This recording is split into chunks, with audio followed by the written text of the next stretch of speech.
இது என்னடா கடப்பாறை டீமுக்கு வந்த சோதனைங்கிற மாதிரி இருக்கு. பிளே ஆஃப் கனவை தக்க வைக்குமா மும்பை இந்தியன்ஸ், அது மாதிரி தான் இருக்கு. என்னாச்சுன்னு பார்க்கலாம் வாங்க. இன்னைக்கு சிஎஸ்கேவோட மோத போறாங்க. இன்னைக்கு ஜெயிச்சால் மட்டுமே பிளே ஆஃப் கனவை தக்க வைக்க முடியும் என்ற எண்ணத்துடன் கடப்பாறை டீம் இறங்க போகுது. சிஎஸ்கேவை அடிச்சு தூக்குறதில் சின்ன சிக்கல் இருக்கு.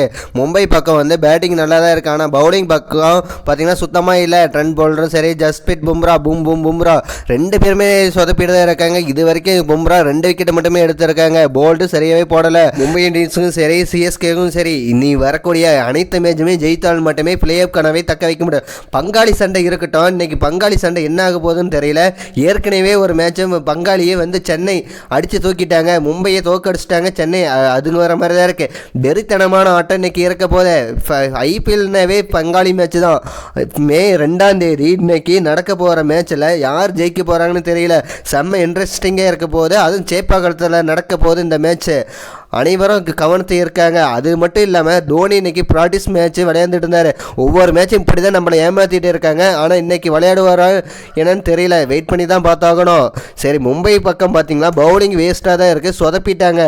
பேட்டிங் பலமாக இருந்து என்ன பண்ணுறது, ஃபீல்டிங்கும் சொதப்பிட்டாங்க. போன டைம் நமந்தீர் 2 கேட்ச் மிஸ் பண்ணிட்டாரு. அதனாலேயே மும்பை இந்தியன்ஸ் தோத்துட்டாங்கன்னே சொல்லலாம். சரி, சிஎஸ்கே பொறுத்த வரைக்கும் ஸ்பின் பவுலிங்கு சூப்பராக போட்டார் அகில் கோசைன்.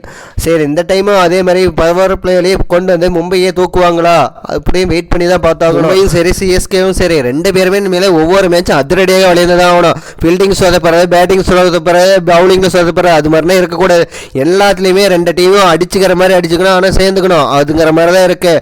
ஐபிஎல் ஹிஸ்டரியே அதிக சாம்பியன் பட்ட வென்றது இந்த 2 டீமுமே. இப்போ பார்த்தீங்கன்னா பாயிண்ட் டேபிளில் லாஸ்ட் பிளேஸில் இருக்காங்க.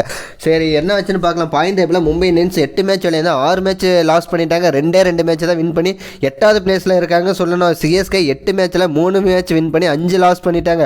6வது பிளேஸில் இருக்காங்கன்னு தான் சொல்லணும். என்னடா 5 டைம் சாம்பியன் ஆன டீம் இப்படி லாஸ்ட்டில் இருக்கீங்க அப்படிங்கிற மாதிரி தான் இருக்குது.